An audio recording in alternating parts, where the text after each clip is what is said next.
conselhos aqui gerais nesse capítulo, quanta coisa importante e interessante para a gente aprender nesse capítulo de Provérbios 10. E eu achei interessante que ele fala muito do justo, né? O justo. A gente tem aqui nos primeiros versículos, ele fala que a alma do justo, no versículo 3, não vai passar fome. Então, o justo, ele é uma pessoa que não vai chegar nesse ponto de passar fome, por causa do cuidado, do amor de Deus. Depois ele fala, deixa eu até dar uma passada geral aqui nos pontos que eu anotei. O justo, ele tem bênção sobre a sua cabeça, no versículo 6. Então, pensa uma pessoa coroada de bênçãos. É o justo. A pessoa vai andando e a bênção tá lá, na cabeça dela. E a cabeça é o lugar visível. Às vezes, se você tá no meio de uma multidão, o que aparece? A sua cabeça. Depois ele fala também que o justo, a memória do justo será abençoada. Quer dizer, o justo é uma pessoa que ele vai ser lembrada vai ter uma boa memória. As pessoas vão lembrar de um justo de forma boa, de forma agradável. É uma memória que tenha a bênção sobre ela. Então, é uma pessoa que vão falar bem dela, vai ter uma boa reputação. Então, já pensou daqui algumas gerações, as pessoas falando de você, falando que a Aparecida chorava muito, porque ela era muito feliz, né? Porque ela se apaixonou por Deus. É isso que vão falar dela. E o que vão falar de você? O que vão falar de mim? Não é lindo isso? A memória será abençoada. Depois ele fala, alguns versículos falam sobre que a boca é manancial de vida. Fala sobre a língua, fala sobre as palavras. Fala também que o trabalho do justo conduz à vida, que é o oposto da preguiça. Depois, o justo tem fundamentos eternos. O que é isso, fundamentos eternos? Né? É você ter uma base, é você ter você ter a sua vida construída num lugar firme, algo que não vai abalar. Já estou no item 7 aqui. Esperança. A esperança do justo, ela não é frustrada, porque é alegria. Então, o justo, ele tem a alegria como esperança. Eu fiquei pensando assim, quem é esse justo? O que é uma pessoa justa? Esse é um assunto muito vasto, porque em vários textos bíblicos nós vamos encontrar falando da pessoa justa. E a gente precisa fazer essa pergunta, quem é o justo que Provérbios está falando? Existem textos, principalmente lá no Novo Testamento, que falam do justo, sendo a pessoa justificada pelo sangue de Jesus. Romanos, né? Romanos é o livro que fala sobre isso. Nós temos a justificação pela fé, e que o justo ele alcança a salvação através da fé. Então o justo é a pessoa que ela é salva, ela é perdoada e ela é justificada por Jesus Cristo, pelo sangue de Jesus. Esse é uma definição lá de Romanos que fala que eu e você somos justos se nós cremos em Jesus, né? A gente tem a nossa vida limpa, a nossa vida transformada, a nossa vida redimida. Diante de Deus nós somos justificados. Mas eu entendo que o justo desse capítulo é algo que a gente pode pensar um pouco além da salvação em si. O justo é alguém que observa algumas coisas, né? Alguns princípios da palavra de Deus. É um justo que ele carrega sobre si uma responsabilidade. Porque quando a gente fala de justificados pela salvação, isso é pela graça, é pela fé, nós não fazemos nada. Então nós somos justos porque Cristo morreu por nós e nos torna justos, nós somos justos diante de Deus. Quando Deus olha para a gente mediante Jesus, ele fala, é justo. mas nós não fizemos nada para essa salvação, ela é pela graça. Nada que eu e você possamos fazer poderia ou pode alcançar essa salvação. Apenas o sacrifício de Jesus, ponto. Isso é assunto encerrado. Mas existe um entendimento do que é ser justo mediante um posicionamento que nós devemos ter a partir dessa justificação que recebemos. A gente precisa valorizar essa redenção, essa justificação, observando a lei de Deus. E aqui a gente vai para um outro patamar de falar em justo, de falar quem é essa pessoa que Provérbios escreveu aqui. Então, o versículo 3, ele diz: o Senhor não deixa o justo passar fome. Esse passar fome, ele tem a ver com a alma. Não é necessariamente o sentido de você não passar fome de alimento, você não ter o que comer na sua casa. Mas a sua alma não vai ter fome. Porque a alma, ela abrange os nossos desejos, as nossas vontades. É aquele lugar, né, onde está o nosso intelecto, onde estão os nossos pensamentos. Então, a alma do justo, ela não vai ter fome. Ou seja, está querendo dizer que o desejo do justo vai ser concedido por Deus. Você não vai ficar com desejos no seu coração que não sejam atendidos. Aí a gente fala, oba, que legal, então as minhas vontades serão satisfeitas. Pois é, mas não é a vontade daquela criança pequenininha que quer tudo no seu tempo, somente para si, de forma egoísta. Não são desses desejos que a Bíblia fala, porque o justo, ele não tem esses desejos. A gente vai lá para o Salmo 37, ele fala assim, agrada-te do Senhor. Quem sabe esse versículo de cor? Esse versículo todo mundo sabe de cor. Agrada-te do Senhor, Salmo 37, de 4 a 6. E Ele concederá o desejo do seu coração. Quem já ouviu esse versículo? Todo mundo, né? Agrada-te do Senhor e Ele concederá o desejo do teu coração. Entrega teu caminho ao Senhor, confia nele e Ele tudo fará. Fará a tua justiça sobressair como a luz e teu direito como o meio-dia. Então, o Senhor, ele faz o direito do justo sobressair como o meio-dia, ou seja, é luz. O meu direito vai estar aparecendo, porque Deus faz isso. Agrada-te do Senhor. E o que é esse agrada-te do Senhor? Porque é condicional. Veja que não é o desejo egoísta como que de uma criança pequena que não tem entendimento. É o desejo de uma pessoa que se agrada do Senhor. Como está o nosso prazer em Deus? É uma pergunta hoje para a gente avaliar o nosso coração. Nós estamos tendo prazer em Deus? O que é ter prazer em Deus? É fácil se a gente pensar nisso como um relacionamento humano.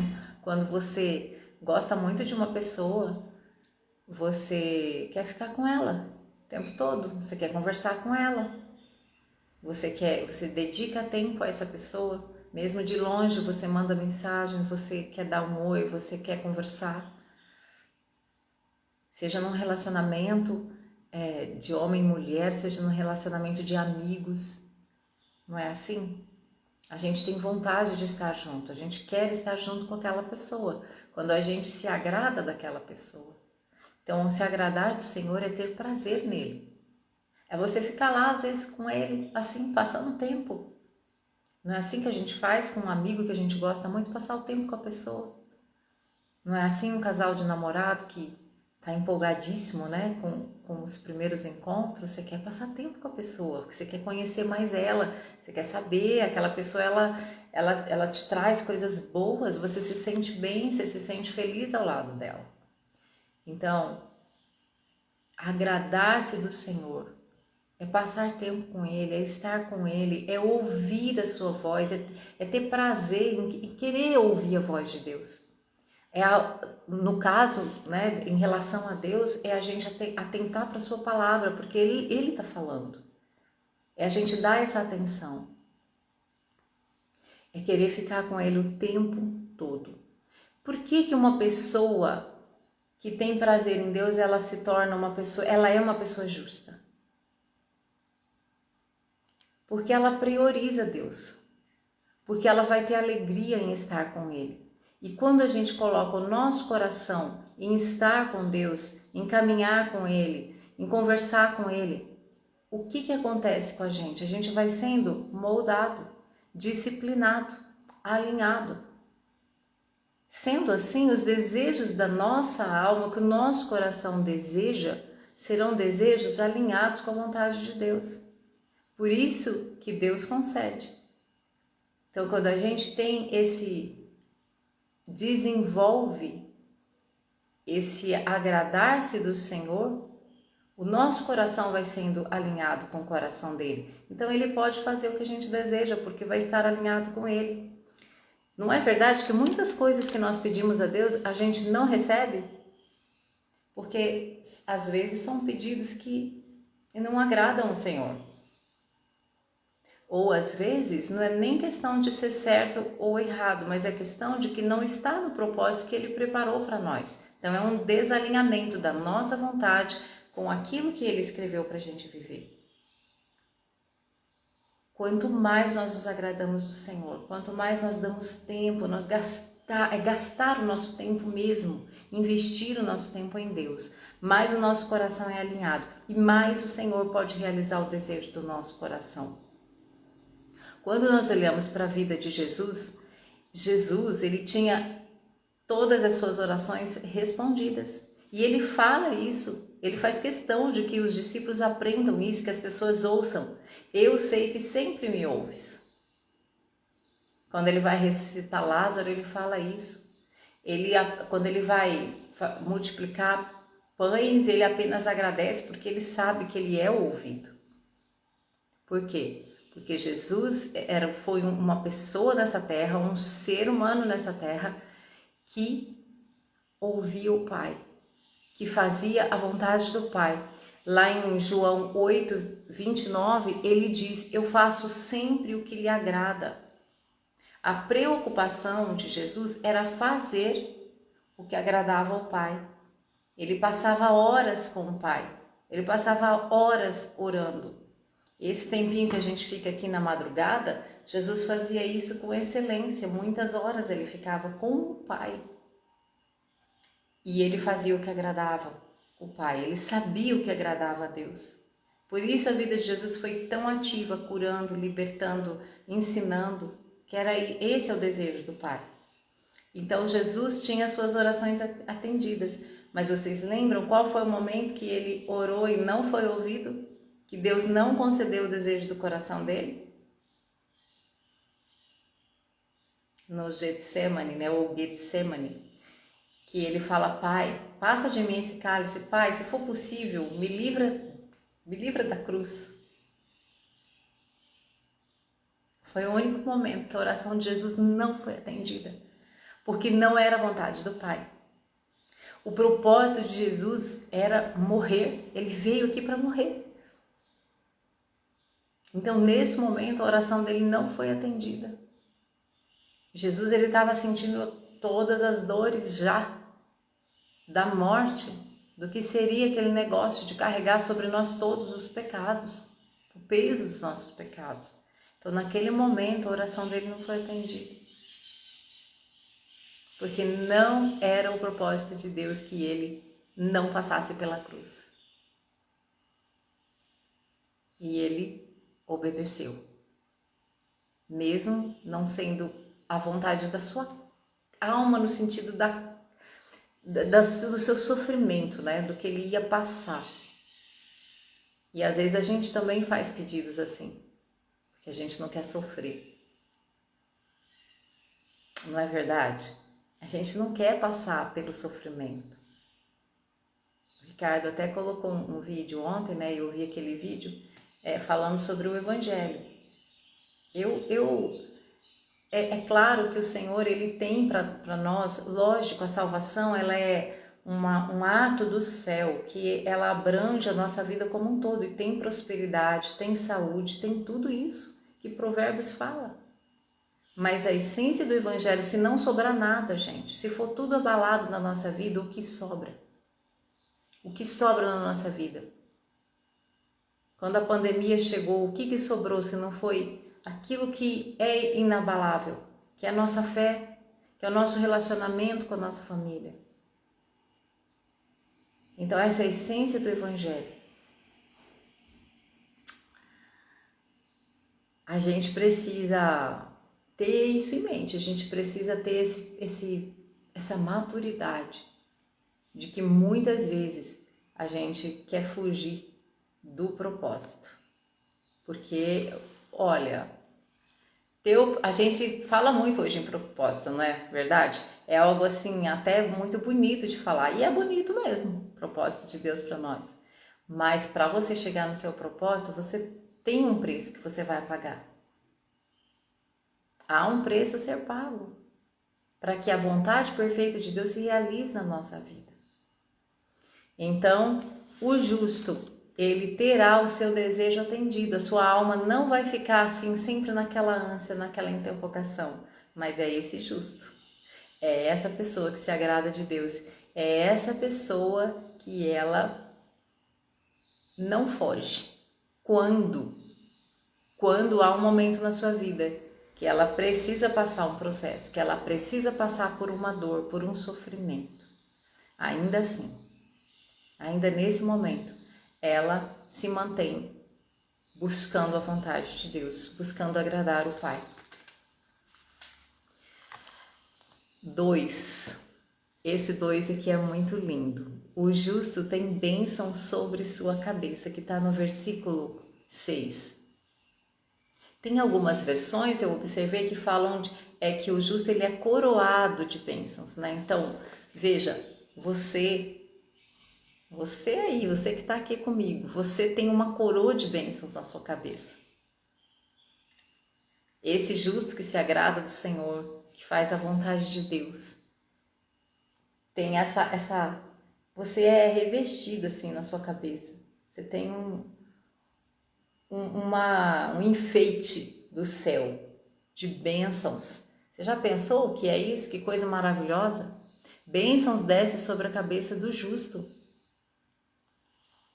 Você anda debaixo de bênçãos. E essa bênção, o que é bênção? Tem uma definição do dicionário Strong que diz prosperidade, louvor de Deus. Gente, você já pensou Deus louvar você? Deus falar assim, aquela lá, é que Deus fez com Jó, né? Tá vendo? Jó, ele é íntegro. Jó é reto. Jó é uma pessoa honesta. Jó é uma pessoa temente a Deus, a mim. Jó, ele me teme, ele honra o meu nome. Já pensou Deus falar isso de você? A palavra bem-aventurado, que a gente encontra muito também na Bíblia, ela quer dizer aquele que tem o apoio de Deus. Eu tenho o apoio de Deus. Você tem o apoio de Deus.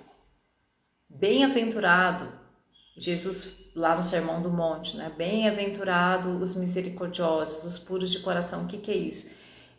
Essas pessoas vão ter o apoio de Deus. Quem é pacificador, quem é misericordioso, quem vive a vida pelo Evangelho tem o apoio de Deus. O Salmo 1 também fala: feliz é o homem, bem-aventurado é o homem que anda no caminho do Senhor, que medita na sua lei dia e noite. Ou seja, é uma pessoa bem apoiada por Deus. E aqui ele traz esse termo, prosperidade, louvor de Deus, presente. E tem uma outra palavra que eu achei interessante, que é acordo do Pai. Acordo do Pai, a bênção sobre a sua cabeça, é o Senhor dando assim a palavra dele sobre você. E outra coisa interessante é que a bênção sobre a cabeça está no topo. né? Como eu falei, às vezes você vai andando e o que aparece primeiro? Aparece a bênção, aparece a sua cabeça com uma coroa de bênçãos. É assim a vida do justo. E eu fiquei pensando que quando a gente tem as bênçãos sobre a nossa cabeça, não é algo simplesmente para te enfeitar. Porque uma coroa, ela é algo muito bonito. A gente sempre, as mulheres sempre tiveram aquela fase, né, de menina que quer ter uma coroa. Eu acho que a maioria das meninas tem esse desejo, busca esse desejo. Ter uma coroa na cabeça, porque é muito mágico, é muito lindo, dá essa ideia de princesa. É um presente, é um enfeite, é algo que enfeita você. Ter uma coroa na sua cabeça. Mas a coroa, ela remete também a um reinado, ela remete a você ter uma responsabilidade no reino, a se responsabilizar com o reino. Então não é só para beleza, não é só para enfeitar a gente. É para dizer, eu tenho uma responsabilidade. Eu tenho o favor de Deus e eu tenho uma responsabilidade. Quando a nossa cabeça ela é abençoada, o que tem na nossa cabeça? Eu fiquei pensando, né, na cabeça, nesse lugar que é do topo até mais ou menos o pescoço. E aí fala dos nossos sentidos. Então veja, a primeira coisa aqui, ó, tá nessa região que a gente pensa, a gente tem ideia, né, que é a mente, que é essa parte que a gente pensa, que a gente onde estão os nossos pensamentos, né? Embora isso está localizado na nossa alma, mas a gente tem essa ideia, né? De que aqui está o cérebro, então é aqui que tudo funciona. E é verdade, quando o nosso cérebro morre, o que acontece? Acabou. Acabou. E eu coloquei isso aqui. A nossa mente ela é afetada pelas bênçãos de Deus. Ela é modificada. Ela é transformada por essa bênção que vem sobre a nossa cabeça, por essa coroa que está sobre nós. Por isso que Paulo fala, transformai-vos, não vos conformeis com este mundo, mas transformai-vos pela renovação do vosso entendimento. Então, para nós termos esse perfil do justo de Provérbios 10, nós precisamos ter a nossa mente transformada, afetada pelas bênçãos de Deus. Então, são pensamentos de paz, são pensamentos de acordo com Deus, são pensamentos alinhados com o pensamento dele. E aí lá em Filipenses 4:8 tem um versículo que é uma chave para todo cristão. Tudo que é justo, tudo que é honesto, pois se confere lá. Tudo que é de boa fama, tudo que é louvável, nisso pensai. Então, como estão os nossos pensamentos? Porque é bom, né? A gente se alegra e fala, nossa, bênção sobre a cabeça, eu tenho uma coroa de bênção sobre mim. Maravilha! Mas nós precisamos permitir que todos os nossos sentidos recebam dessa bênção. E os nossos pensamentos, a nossa mente, ela precisa receber, ela precisa ser transformada. Aí a gente tem também os olhos, que é a nossa visão espiritual. A nossa visão, ela é abençoada. O justo, ele tem uma visão abençoada. Ele é uma pessoa que enxerga, ele é uma pessoa que ele tem visão de futuro. Ele consegue ver como Jesus vê. Sabe o que é isso? Ver como Jesus vê? Você pensa assim, ó, eu olho para você e eu tenho o dever de ter um olhar para você como Jesus tem. E como Jesus te vê? E aí, isso é muito forte, porque daí eu não posso ver apenas com a minha visão natural. Eu tenho que ter uma visão transformada para o enxergar a Deus, conhecer a Deus com um olhar espiritual, uma mente transformada, renovada, ter a visão exata de Deus e também para ver o outro, uma visão correta do outro, não do jeito que eu penso, não achando, sabe, de acordo com a minha história, de acordo com o meu julgamento, não, de acordo com como Cristo vê. Paulo declarou isso: a partir de agora, a partir do Evangelho, eu não vejo mais ninguém.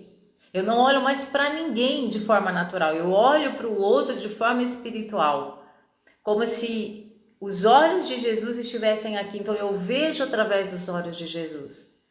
E a gente poderia ficar aqui horas falando sobre esse assunto. Então ter essa visão correta, sabe, de Deus.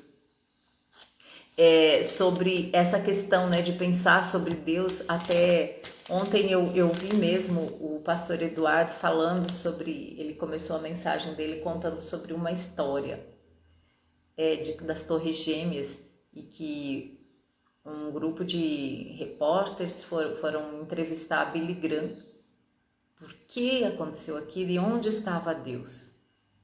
E ele responde que Deus estava no mesmo lugar de sempre.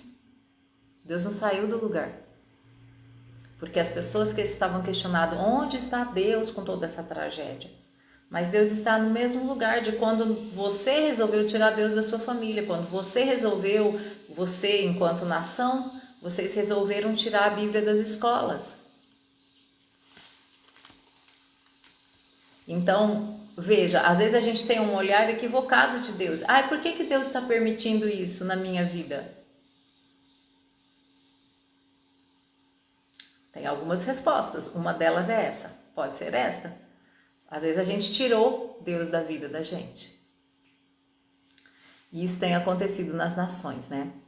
Vamos adiante um pouquinho. Tem também os ouvidos. Então, ouvido fala de você saber, a pessoa que ela carrega a bênção sobre a cabeça, ela vai saber ouvir. Ela vai ter um ouvido espiritual seletivo. Não é tudo que eu posso ouvir. Não é tudo que chega ao meu ouvido que eu posso deixar entrar no meu coração. Tem coisas que eu não devo ouvir, eu devo realmente selecionar. E um outro aspecto de uma audição repleta de bênção, né, que recebeu essa bênção, é o discernimento. É você entender, você discernir qual é a voz de Deus, qual voz que não é de Deus, é ter essa percepção, é você ter esse poder que nós temos. Por isso que nós recebemos bênção sobre a nossa cabeça, para ter esse poder de selecionar e de distinguir, de discernir. É uma capacidade espiritual, discernimento. A gente não fica perdido com algumas escolhas? Porque está ouvindo muitas vozes. A gente ouve a nossa voz, da nossa história. A gente ouve a voz do que você está querendo agora, porque você não quer passar por uma dificuldade. Aí você fica ouvindo uma voz assim, às vezes infantil lá dentro de você, que ainda não cresceu. Você ouve a voz do outro, você ouve a voz de pessoas que estão te julgando, que estão te condenando. Você ouve a voz do mundo, qual é o padrão do mundo? Então tem muitas vozes que estão falando e a gente precisa, isso é uma das coisas que a gente mais precisa buscar em Deus, discernimento espiritual. O que nós estamos ouvindo, precisamos discernir. Porque senão a gente fica confuso. É muito fácil, assim, é uma linha muito tênue, essa questão das vozes que a gente ouve. Por isso que a gente precisa conhecer a Deus, por isso que nós precisamos gastar tempo com Ele, para quando ouvirmos alguma coisa, a gente ter essa condição, sabe, essa capacidade de discernir. Não, mas essa voz não é de Deus. Conhecer qual é a voz de Deus. Um ouvido abençoado. Depois, as narinas. Gente, olha, as narinas fala de... O que primeiro vem à sua mente quando fala assim dos sentidos? Né? A gente está falando de visão, de audição, depois tem o paladar, tem o tato. E se eu falar narinas, o que vem à sua mente? Pode responder aí, quem quiser. Cheiro bom e cheiro ruim. Exatamente, é isso que vem à nossa mente, né? É o cheirar. E é verdade, ok, mas olha, antes da gente conseguir ter o olfato, né, sentir o cheiro, o nariz é o órgão responsável pela respiração. A gente respira pela boca também, mas a função, né, o órgão feito para isso é o nariz.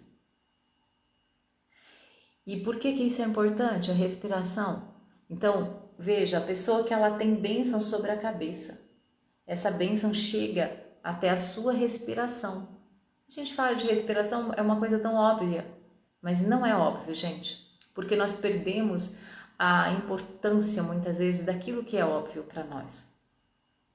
A respiração é a nossa vida, é o mais importante. Se estamos aqui é porque estamos respirando. Imagine que a sua respiração, quando você está atacado aí com uma sinusite terrível, uma gripe, às vezes um simples resfriado, às vezes um início como chama aquela outra it, de rinite, você já perde a sua capacidade plena de cheirar. Então, sem uma narina, né, as nossas narinas bem limpas e normais, você vai ter dificuldade com cheiro.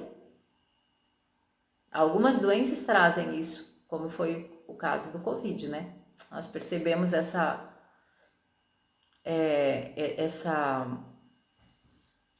como chama as consequências da doença? Deixou essa marca em algumas pessoas por algum tempo, perde o cheiro. Oi?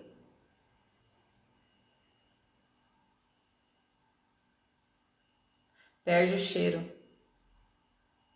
Então, a respiração, ela fala que nós não podemos viver sem Jesus, porque Ele é a nossa vida. Nós respiramos porque Deus soprou em nós o ar dele, o sopro dele. Ele tirou de dentro dele. O ar, a nossa respiração é algo que veio de dentro de Deus. E Ele soprou em nós. Então a nossa respiração precisa ser afetada por essa bênção que está sobre a gente. Ela precisa receber. Será que a nossa respiração está intacta? Está plena? Ou será que tem algum tipo de entupimento, algum tipo de desvio? Pessoas que têm algum probleminha também no formato das narinas, ela também não vai ter uma respiração perfeita. Como estão as nossas narinas espirituais? Como está a sua respiração? Você já pensou nisso? Não pode ter nenhuma obstrução, senão você perde a sensibilidade desse sentido, que é o olfato.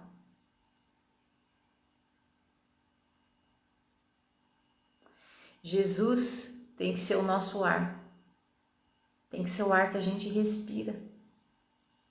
Sem Jesus, a gente, vai ficando sem ar. Não dá para viver sem Jesus. Por isso que a Bíblia fala que quando Deus nos ressuscitou, é a partir de quem? De Jesus. Então Ele é o nosso fôlego de vida. Tem uma canção que eu acredito que vocês conheçam. Ela é muito simples, mas ela fala isso, foi muito bem inspirada. Este é o meu respirar, teu espírito se movendo em mim. Então a nossa vida, mesmo no sentido físico, né, fisiológico, biológico, a respiração não tem como, foi Deus que deu. E se a gente pensar nisso de forma espiritual, então, muito mais, né? Eu respiro Deus. Este é o meu respirar. Este é o meu respirar. Teu Santo Espírito vivendo em mim. Pode cantar aí, Essa é uma canção conhecida. E este é o meu pão, e este é o meu pão. O que é o pão? Tua vontade feita em mim, e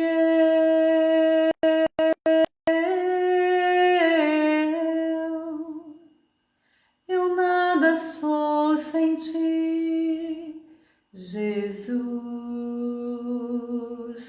e eu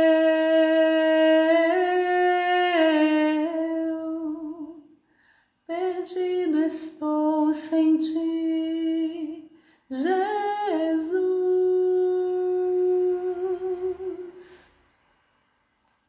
Que o Senhor seja o seu respirar, que Jesus seja o seu fôlego de vida, que o seu maior desejo esteja em estar com Ele, em respirar dele. Para você respirar dele, você tem que estar tão perto, você sentir a respiração dele. Que ele seja isso para você. Isso é um sinal de que você tem bênção sobre a sua cabeça, quando ele é tudo para nós.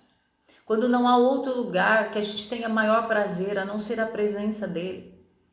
Quando não há outra coisa, sabe, que a gente queira tanto quanto estar na presença dele, quanto conhecer mais dele.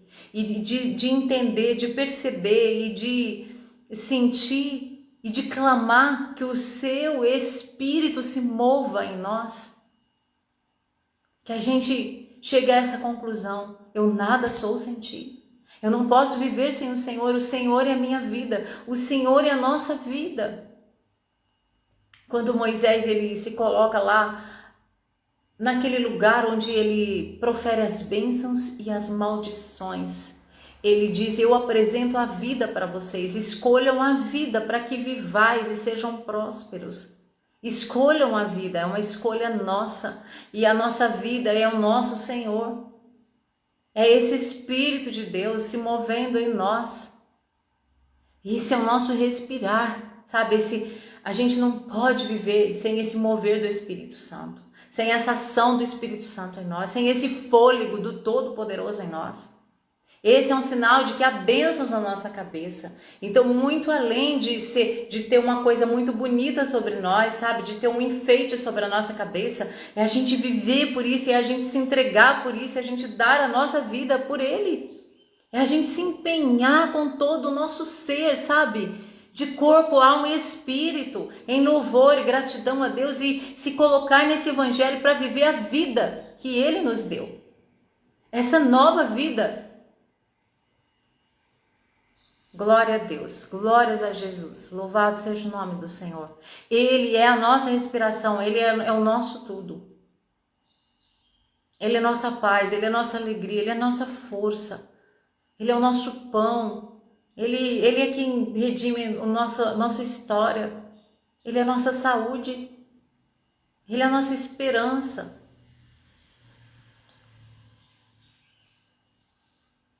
Glória a Deus, glórias a Deus. Vamos seguir um pouquinho aqui. Esse capítulo também fala muito sobre essa região de boca, né? Fala boca, lábios e língua. Tem esses versículos.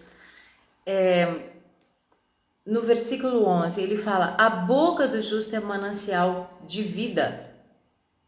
Eu nem estou entrando na parte do ímpio, né? Que a gente também poderia fazer um comparativo aí. Mas é suficiente se a gente entender a parte que ele fala do justo. Depois no versículo 20 também, a língua do justo é como prata escolhida. E no 21, os lábios dos justos alimentam a muitos. Tem um outro, o 19 também fala, ó, nas muitas palavras não falta transgressão, mas o que controla seus lábios é sensato. Então a nossa boca, ela também representa se nós somos sábios ou não, ela também se manifesta dizendo se nós carregamos essa bênção da sabedoria sobre nós ou não. Então a boca fala de palavras. Nós já falamos, né, num dos capítulos sobre palavras, então eu não vou entrar muito. Paladar também é algo que a gente é relacionado a essa região de boca, de lábios, de língua. O paladar é você degustar a palavra de Deus. É o que a gente está falando, é você ter prazer em Deus. Lá em Cantares, o livro de Cantares é um livro muito interessante, tem tantos ensinos ali. E logo no início ele fala assim, é a amada falando para ele, né, para o amado, falando: beije-me com os beijos da sua boca. O que é isso? É a gente dizer: Senhor Jesus, me dá a tua palavra, me dá aquilo que sai da tua boca. Eu quero experimentar o que sai da tua palavra, eu quero degustar, eu quero ter esse prazer no meu paladar da tua palavra. É como mel, né, a palavra de Deus. Ainda que muitas coisas da palavra vêm para nos confrontar, mas é esse prazer. Nós também já comentamos isso. É a gente se alegrar quando Deus aceitar e até se alegrar quando nós recebemos uma disciplina. Porque isso é bom. Que bom que Deus está me confrontando. Que bom que o Senhor está me ensinando. É um pouco sofrido? É, mas, poxa, vamos lá, né? Vamos com coragem. E Ele nos ajuda. E uma outra coisa que eu entendi dessa parte dos sentidos, quando a gente pensa nos nossos sentidos, nós estamos falando de amor. Estamos falando de amor. É o nosso olhar, é o nosso ouvir, é o nosso respirar. A gente quer respirar perto de alguém que a gente ama. A gente quer ouvir uma pessoa que a gente ama e que também nos ama.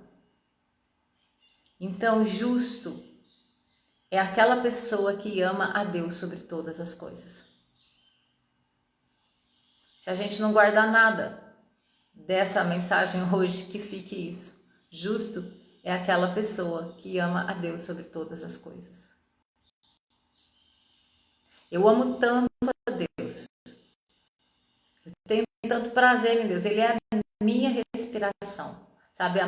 Eu tenho o prazer de receber da sua palavra e eu também tenho o prazer de falar da sua palavra. Eu quero ver como Ele vê. Eu quero enxergar a partir da cura de Jesus Cristo na minha vida. Eu não quero ter um olhar embaçado, sabe, pelas minhas dores, pelos meus pecados. Não, eu quero enxergar com uma visão limpa o amor dele por mim, o propósito dele por mim. Eu quero ter uma visão de futuro de acordo com os pensamentos e planos de Deus.